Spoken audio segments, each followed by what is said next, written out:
The harder the hit, the louder the cheer. The old days of footy. We now know the awful consequences of head knocks. The AFL is about to see how costly those hits are, with 60 players launching a landmark lawsuit. While the NRL today announced it's benching concussed players for 11 days. Two footy stars who know all about the long-term effects of concussion, Shaun Smith and James Graham, join me now. Hi, gents. Shaun, you're a Demons legend and you've been knocked out 12 times during your AFL career. What impact have those hits had on you and your family? Well, where do I start? It definitely cost me my marriage, even my relationship with my kids for a little bit, because I didn't think they liked me. It was just a weird place to be, and you know, they've seen the worst, the anger, you know, just the mood swings, which I'm a pretty easygoing guy, you know, and to lose your cool from you know, zero to nuclear is not good. Memory problems as well, and of course you would you know, you'd feel not the best, so you would go and have a few drinks to make yourself feel better, which in turns is actually making it worse. It's sort of, once you quantify what's going on in your head, you can actually sort of maybe treat it or learn to deal with it in a proper way. Fair to say some really dark days because of those head knocks. Yeah, pretty dark. Yeah, I don't like to talk about them too much because they're long gone, but yeah, I'm lucky to be here on a couple of occasions, and yeah, some pretty ordinary thoughts. And I just keep thinking of my kids, and you know, the first day I went into hospital, I just remember I was in there and I was just a train wreck, and I'm thinking, how did I end up in a mental institution?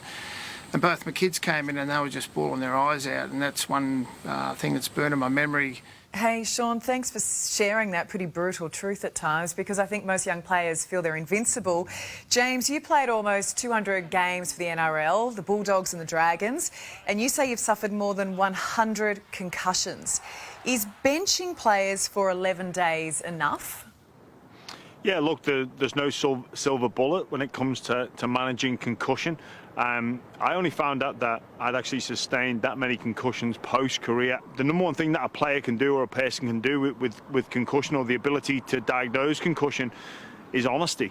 And you know, I think that needs to be told to all the major stakeholders in the game, right the way through from youth level to amateur to professional, that we need to be honest about this. We need to speak up and not be ashamed to admit that we're suffering from a concussion. You know, the culture is starting to change, but we've still got a long way to go and a lot of work to do in this space. Well, back in the day, would you have put your hand up and admitted to it? Hey, look, I was a product of my environment, a product of the culture I was involved in, and I'm not going to betray my former self. I was who I was. I make no apologies for that. That's who I thought I needed to be given that time. It's very difficult to understand the psyche of the athlete that is willing to do almost anything to win. You know, to Shaun's point, with degenerative brain issues and degenerative brain diseases, you can put the brakes on it, but you can certainly hit the accelerator as well. And unfortunately, it's a recipe for disaster. And all we're looking for is an annual brain, body and mind checkup. I think all of us would agree with you there. Like, Shaun, there are now 60 players in this new class action. You're already part of another lawsuit. So say each of you gets a $2 million payout. Can the game afford it, and can the game survive? What we're trying to do is put something in place for the future as well. The AFL knew about concussion a long time ago, and they've really been caught, you know, not being proactive, being more reactive than anything. Shaun, the AFL says that over the past 2 decades, it has made more than 30 changes to concussion rules to try and make the game safer. So it is trying to do the right thing by players, isn't it? I think the AFL have done a fantastic job in cleaning the game up. You know, the shirt fronts and the cheap stuff, all the dirty stuff that really did cost, you know, give blokes concussion and you know, brain injuries.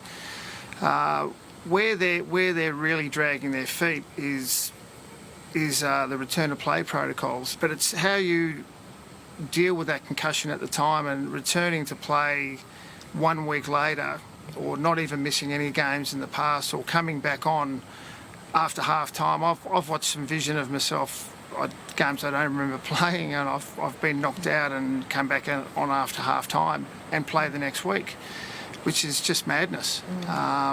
Thank God that those days have gone, but I'm thinking one week is nowhere near enough to repair a damaged brain. You're now looking at 12 days in AFL and 11 days in NRL. Do you support that, Sean? Why they did make it 14 days, which is 2 weeks, is beyond me. 12 days is sort of a bit of a token gesture. It's to protect players from themselves, because athletes are wired up differently.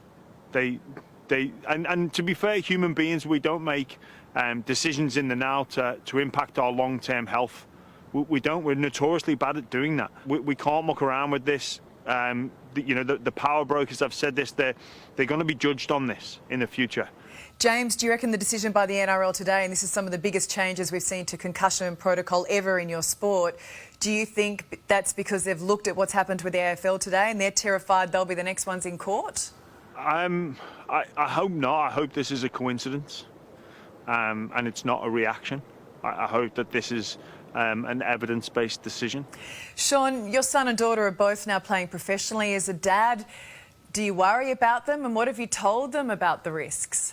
Obviously they know the outcomes of badly treated concussions, because they've seen it firsthand, and I'm sorry I put them through that. Look, at the end of the day, they're contact sports that you both play. James, can we ever make them safe? Well, I don't think anyone wants to make them completely safe. There's risk involved in everything that we do and that we don't do. What we should look to do is reduce the risk where we can, where possible. So look at trends within the game where concussions happen, so we can look to make perhaps some law changes so we minimise that risk of head trauma and concussion, and then look for stand-down policies, and then look for the aftercare of the athlete as well. We need to let our kids know that it's okay to come off with a head knock. It's not a badge of honour anymore. Those days are gone, they're behind us, but we need to look to mitigate that risk. Are we going to be able to completely eliminate that risk? No, I don't think anyone would want that. Are concussions going to happen? They're a natural byproduct of our sport on occasion, but we look to treat those with the respect and the thorough medical needs or everything that comes with concussion. Really appreciate your time, fellas. We love our AFL, we love our NRL, and while we need to protect the games, we also need to protect the players. Thanks, guys. Thanks, Ellie. Thank you.